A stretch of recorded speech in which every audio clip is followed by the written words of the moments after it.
Welcome to the Successful Nonprofits Podcast. I'm your host, Dolph Goldenberg. And listeners, this today is an episode you want to listen to. We are going to be speaking with Rachel Spears and Michelle Johnson about how to work with pro bono attorneys. Before I introduce them, let me just remind you that 2021 is the year that Successful Nonprofits has exploded with webinars. So make sure you go to our website. As usual, we're recording this about 3 months in advance. So we don't yet know what webinars we're going to be offering in July and August. But make sure you go to our website, check out the webinars. It will probably be around board recruitment or leadership transitions or something like that.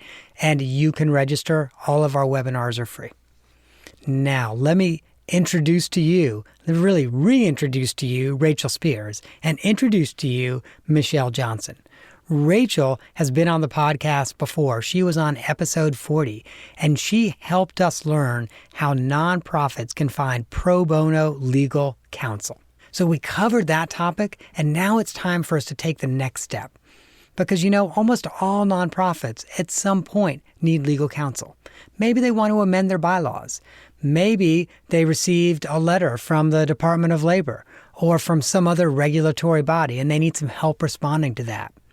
Now, oftentimes when nonprofits find themselves needing legal resources, they can't actually afford to pay a private attorney. Some of that is, frankly, because they're smaller.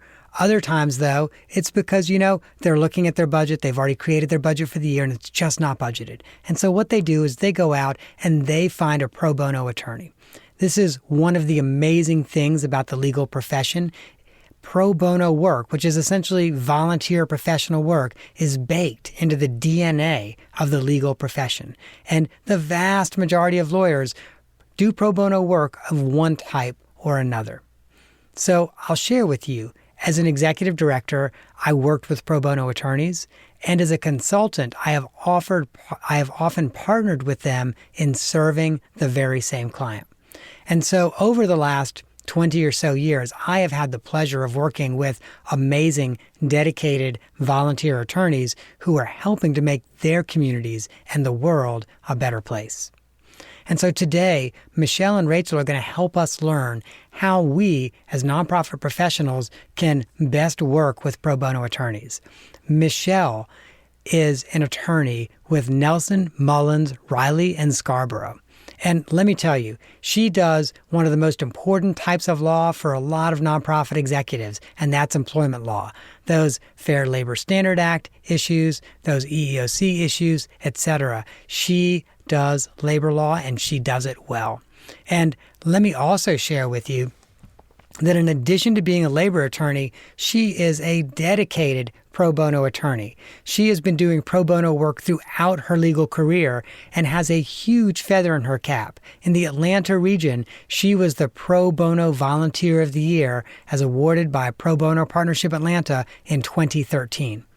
But like a lot of great leaders, she got that feather in her cap and she kept on doing the same thing. She is still providing pro bono counsel to nonprofits in the Atlanta area in addition to her paid work. Now, Rachel Spears started at one of the big firms in Atlanta and then became the founding executive director of Pro Bono Partnership Atlanta. This is, without a doubt, one of the most important institutions serving nonprofits in the Atlanta region. The organization's about 15, 16 years old now, and they've had a huge impact. Believe it or not, they have served 950 nonprofits, and they have provided over 3,000 pro bono attorneys to those 950 nonprofits. So if there are two individuals that really know how we as nonprofits should be working with pro bono attorneys, it's Michelle and Rachel. So, hey, Rachel, Michelle, welcome to the podcast. Thank you. So I know before we hit record, we were kind of brainstorming some things that maybe nonprofits should be doing. And why don't we start with just thanking your pro bono attorney? Talk about that. Yeah, Dolph, this is extremely important. When we match our clients with a volunteer attorney, we tell them, everything's free. We're not asking you to do anything except thank your volunteer. It's so important. It really motivates our volunteers. It gets them to volunteer that next time. I know when I was in private practice, that's what really motivated me. Lawyers go to law school wanting to help people, wanting to make a difference. And a lot of times when you get into your career, one of the ways you feel a little bit disconnected from that, but you can find that in pro bono work. And if you take the time to give a really good, meaningful thank you to your volunteer, that it's going to motivate them to keep going. And I think you shared with me a story about a way that a few clients really took thank you to a whole new level. Yeah, when I was at a firm, I did adoptions for grandparents caring for their grandchildren when the parents were unavailable. And I helped one set of grandparents with a series of adoptions. I think it was 3 adoptions over the course of a year or two of separate grandchildren. And at each adoption hearing, when we finalized it, they brought a homemade red velvet cake to thank me. And here, 20 years later, it still makes me smile. It was so meaningful for me. And I didn't take that subsequent adoptions because of the red velvet cake, but it certainly kept me excited about the work I was doing. That's awesome. Michelle, what about you? Like, what's the best way a pro bono client has said thank you to you? I love it when they send me a handwritten note with a stamp in the mail. That is really meaningful to me because it's so easy to send an email to you, and that is appreciated. But the handwritten letter on the nonprofit stationery really means a lot to me. I save all of them. And is it typically like more powerful for you if it's the chief executive or the board chair, or what are some of the most powerful notes you get? Like, who are they from? Typically, they are from the person I worked with, which tends to be the director of the organization. And what is meaningful to me is when they tell me how what I did was important to them and how I solved a problem or I made them feel at peace. And for me, that is very important. It's really important to know that what I did meant something to them, that it mattered. And I do think so often we're stumped about how to write a thank you letter. So I'm glad that you kind of shared, make sure that you talk about why it was important and why it mattered and how it made a difference. Yeah, that really means a lot to me when I know that they took my advice and did what I told them to do. And then after it was all done, then they thought about it and then thought about me a second time and sent me that thanks. Just as a quick aside, talking about thank you letters, this just hit my mind. And I'm always kind of baffled by this. The number one visited blog post on my website is how to write a thank you letter to an outgoing board member. Yes. And I know I'm getting a couple looks there. Believe it or not, that one page was visited over 19,000 times last year because we're stumped by how to write a thank you letter. So I'm really glad that you kind of gave our folks some thoughts about some things to include in the letter. Like, because to me, while I know sometimes the barrier is just starting to get pen to paper and start to write it, but it's really not rocket science. It really is just, hey, you say thank you and then why was this important? How did it make a difference? How was this outstanding for you? That's exactly right. The thank you notes that I get that say that are really important to me. One of the other things I know we talked about is recognizing your pro bono attorney beyond just a thank you note. And Rachel, I know you had a couple thoughts about that. Yeah, we match a lot of nonprofits with volunteer attorneys, and we do hear about some of the ways they thank them. We have clients that will send a T-shirt, or a little token of appreciation. And I do think those are meaningful to people. Cookies, it doesn't have to be a big deal. You don't have to send anything. It doesn't have to be a big deal if you do, but it is meaningful, I must say. Michelle, are there any ways that you've been recognized beyond a thank you note? And obviously Pro Bono Partnership, recognized you as the pro bono attorney of 2013, but that's kind of one legal group recognizing a colleague. Have there been any organizations or individuals that have gone one step further to recognize you? Well, I remember one client sent me tickets to their annual fundraiser, their annual celebration dinner. And I thought that was really meaningful because it was nice to know that they thought about me after we were done, and they invited me to be with them for their annual gala. And part of what I love about that is obviously it's mission reinforcing, so it's pulling you further into the mission, but also it doesn't cost them a lot. The catering cost on that's probably $50. So they send you 2 tickets. It costs them $100 for, frankly, legal work that's worth thousands of dollars. And I never go to one of those galas and don't buy a bunch of stuff and bid on it. This is also true. I was trying really hard not to say that, but I'm glad you said that. One of the other things, and Rachel, I think you and I maybe talked about this a little bit, is maybe also writing like a letter to the managing partner. Yeah, especially if you work through an organization like us, Pro Bono Partnership, that matches you with a volunteer attorney. Send us a copy of that thank you letter, or if you don't work through somebody like us, send it to somebody else at the firm, because what we do when we get that is we often send it to the managing partner of the law firm if they're at a law firm, or somebody we know there, because we want to brag on them. And that can help them in their career if they're getting noticed, especially one of these meaningful thank you letters about how you helped how your incredible legal work helped that organization fulfill its mission. That can have a real impact on the volunteer as well. And also really supports that volunteer's career. Absolutely. In addition to recognizing and thanking pro bono volunteers, I know we also, before we hit record, had a little bit of a conversation of actually getting the work done, some things that nonprofits need to be doing. And I know one of the things I've often had volunteer attorneys when I first start working with them say is, hey, make sure that the nonprofit is following up quickly. Yeah, one of the biggest issues we have with clients, nonprofits, it's them not being responsive. That's both to us and to the volunteer attorneys. It's one of the few ways you can get fired by us as a client is if you're not responsive. We don't want to have the volunteer having to chase you down. So if you need something and the volunteer sends you an email or calls you, reply.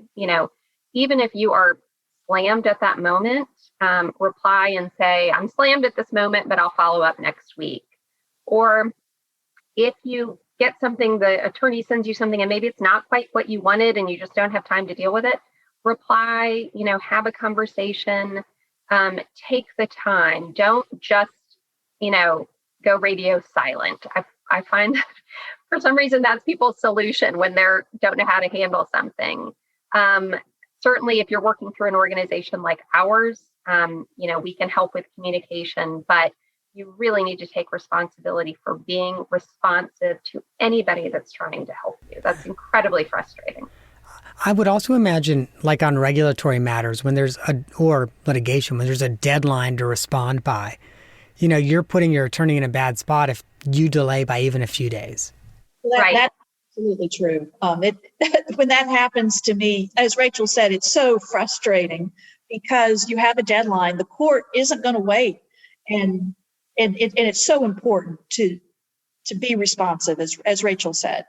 And so I know one of the other things we also talked about, and Michelle, I know you've had some situations where you've had to deal with this, is when you have a pro bono attorney, although probably if you have a paid attorney too, to just be completely upfront about whatever the issue is. That is really, really important to me. I know when I meet a client for the first time, we don't know each other well, and sometimes they don't want to tell me everything on the front end, but as quickly as they can get comfortable and just let me know, lay it out for me, tell me everything. I'm their attorney, it's confidential, and I have seen everything. They're not going to tell me something I haven't heard. But if they don't tell me the truth or they're not forthcoming about the problem that they're having, it's so much harder for me to help them. Michelle, if you had like a specific situation you could kind of share where perhaps a client was not fully forthright, whether it was a wage claim or something else, and how that impacted your ability to serve the client?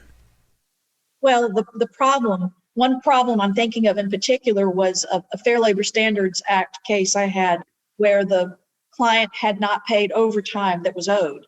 And the first time I talked to them, they didn't admit to me that they knew that the employee had actually worked for hours that they hadn't been paid for.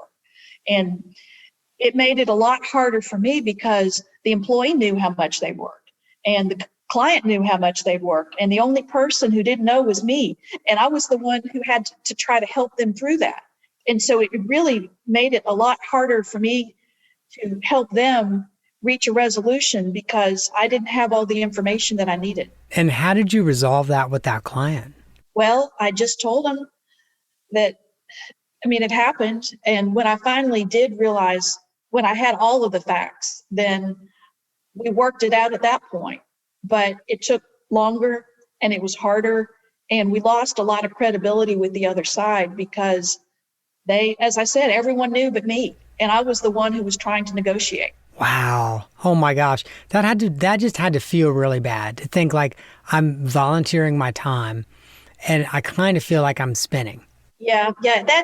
And if you can avoid that, again, your attorney has heard everything. You're not going to shock them and they're on your side. That's why they're working for you. That's why they're doing this work for free, because they want to help. And also I would imagine I might be about to get myself in trouble. I'm talking to attorneys right now and about to make this comparison, but it's probably kind of like talking to a priest or a therapist, in that not only have you already heard everything before from a client, but you've got attorney-client privilege the same way you have confidentiality with a priest or a therapist. Right. That's exactly right. Nothing that they say to me is ever going to leave the room. And anything that they want to be kept confidential is going to stay that way. And so it almost becomes like a safe space. Like I bet once people start to trust you, they might overshare a little bit. Oh my gosh, they do. And it's fine. I'm glad when we establish a rapport, I'm glad that they feel comfortable telling me things. But once they're comfortable, then it becomes so much easier. And so in terms of your pro bono nonprofit clients, so maybe not your pro bono individual clients, but your pro bono nonprofit clients, how do you feel like if the person you're working with, whether it's the chief executive or someone else, like how do you feel if they're like linking up with you on Facebook or something like that? I link with them on LinkedIn typically. I enjoy having the connection. I enjoy knowing what's going on in their careers because I get those notifications every day, like everybody does. I don't tend to friend them on Facebook unless there's a personal connection. And I have some clients who have become my friends. And so I do link with them on Facebook. Although that's the thing, Rachel and I, our kids don't use it anymore because it's all people like us. But that is the that is the separation that I typically make is having a lot more LinkedIn connections than I actually have Facebook friends. And Rachel, is that kind of your experience with pro bono attorneys, that maybe it's best if you want to connect with them on social media to do it on LinkedIn? Yeah, attorneys definitely use LinkedIn, and that's a great way to connect. When the project is over, because I do think most pro bono attorneys, they're not providing general counsel. The vast majority of pro bono attorneys sign on for a finite project. When the project is over, what level of ongoing communication is it okay or even good for a client to have with that attorney? Thanks for bringing that up, Dolph, because if you're working through an organization like Pro Bono Partnership of Atlanta and we have matched you with a volunteer attorney, they have taken on that one project typically. And once that project is done, their job is done. If you have legal issues that come up in the future, you need to come back to Pro Bono Partnership of Atlanta or a similar organization, and they will find you a volunteer attorney. Sometimes you may end up with the same volunteer if it's a similar legal issue, but it's very important that you go back through that channel that you started with. Let me ask you though, and actually this is the perfect example, because Rachel, I actually think you're on my New Year's card list. And I want you to feel special because you are special, but I also send like literally a few hundred New Year's cards. It's my thing. I do a lot of New Year's cards. So is it okay to keep that attorney, even though you're not going to have an ongoing client attorney relationship with them? Is it okay to send them a New Year's card or a holiday card if you do that? Like those types of things are okay? Absolutely. Those informal, just staying in touch communications, I think are fine. What do you think, Michelle? Oh, I think so too. And I appreciate it when I get a holiday card or a New Year's card. Or I remember one client sent me at the end of their year, they said, here is our, our prospectus for the year. And they did kind of a summary that they give to everyone. And they sent one to me, and it meant something. I was glad to get it. I was interested. What I would be careful about, Dolph, is sending your volunteer a fundraising solicitation as your source of communication. I would focus more on informational kind of staying in touch. Yeah, I kind of get that. Michelle, do you ever have organizations you've served pro bono and then they put you on the fundraising list? Not very often.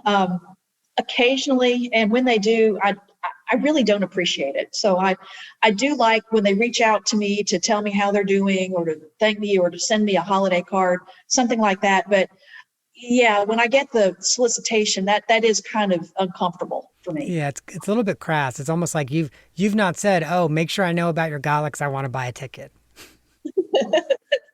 Well, and I have so many clients, so many pro bono projects I've done with Rachel that I just can't. I can't go to everybody's fundraiser.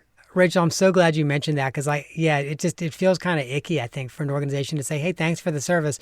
Now we're going to solicit you, kind of like the Alumni Association. We're just going to follow you from firm to firm until we can't find you anymore.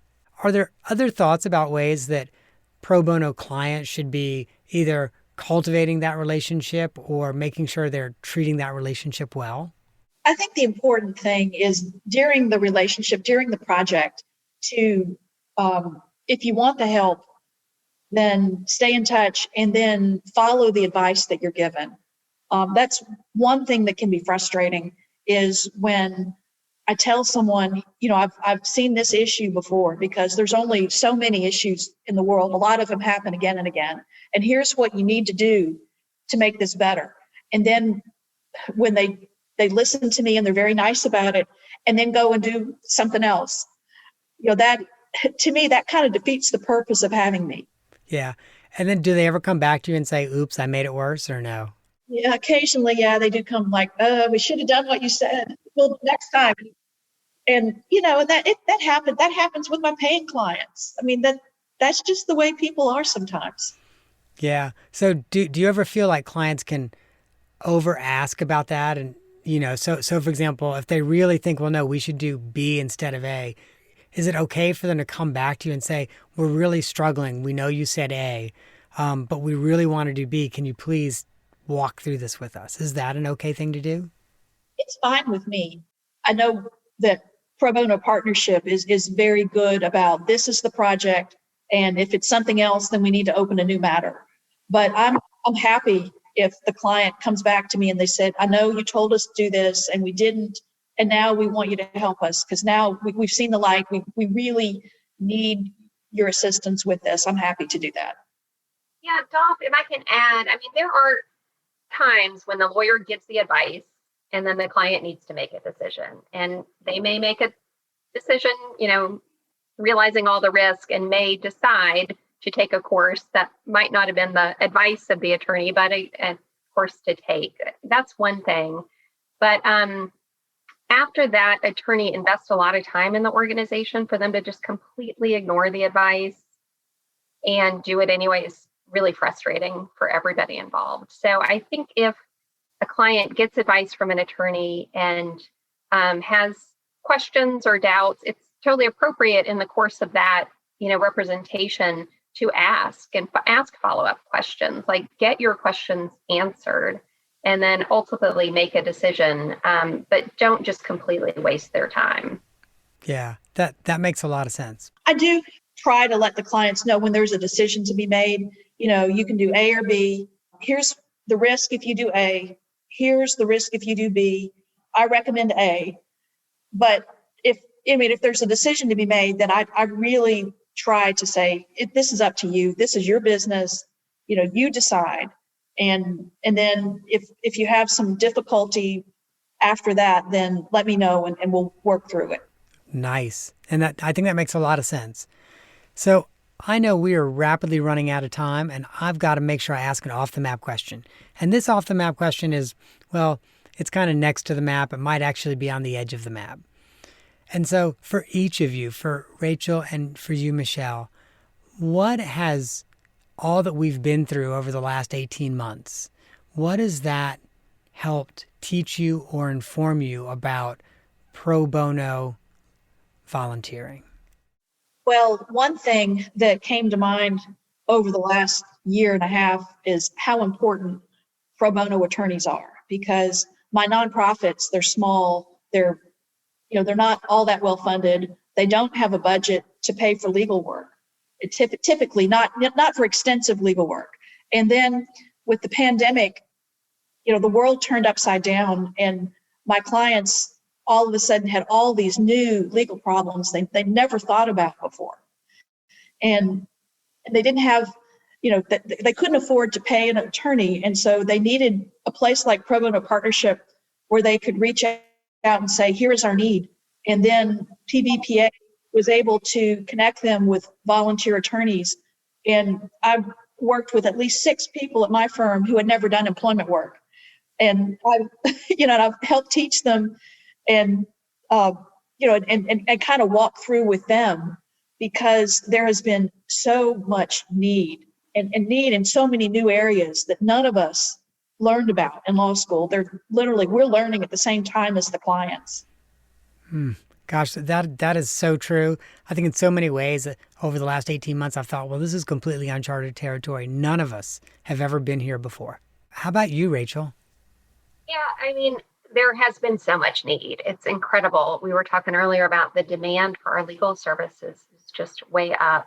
And it's not something that surprised me in the past year, but because I knew it before, but it continues to impact me, is just seeing the volunteers step up, because they are going through all the uncertainty and challenges of this pandemic as well. And for them to continue to volunteer their time to help others, to want to help others in need, is just really keeps me motivated. That's awesome. Well, Michelle, Rachel, thank you so much for joining us today. I'm grateful that you've helped me and also our listeners learn how we can be better clients of pro bono attorneys. And listeners, I got to make sure you know how to get in touch with Rachel Spears and also share some details about Michelle Johnson. So Rachel Spears, who's the executive director of Pro Bono Partnership Atlanta, you can check out their website at pbpatl.org. Now, there are 3 reasons why you might want to visit their website. The first is you are an Atlanta area nonprofit that might be eligible for free legal services. The second is you are an attorney who's in the area and you really want to volunteer. You just heard Rachel say the needs right now are incredibly high. There's a need for more pro bono volunteers. And then the third is, regardless of where you are, whether you're in Topeka or San Francisco or Maine. I know Maine's not a city, it's a state, or Maine. You can get some really great legal resources. They've actually got a tab for that at their website. Additionally, if you're thinking, pro bono partnership, this is really cool. I wonder if there's one in my area. Well, at our show notes, we're going to post a link to pretty much all of the pro bono organizations throughout the country. There might be one in your area. Now, if you want to find out more about Michelle Johnson's firm, Nelson Mullins, their URL is nelsonmullins.com. While you are there, there's a couple of things I want you to be aware of. The first is make sure that you check out some of the free information they have, blog posts, white papers, etc., that can help nonprofits solve some of their business problems. Also, if you are an organization that does have a legal budget and you're looking to pay for legal services, make sure you check out Nelson Mullins. They would be a great place for you to start that search for a paid attorney. And the other thing I just got to make sure you know, Michelle's profile is on their website and you can contact her directly from there. But if what you're looking for is pro bono assistance, please reach out to Pro Bono Partnership Atlanta or your local pro bono organization. I really think that would be the best place to start. So listeners, before we sign off, there's 2 episodes I want to make sure you know about. The first is episode 40, Finding Pro Bono Legal Counsel with Rachel Spears. So if you enjoyed this episode and you want to know more about how your organization can get pro bono counsel, check out that episode.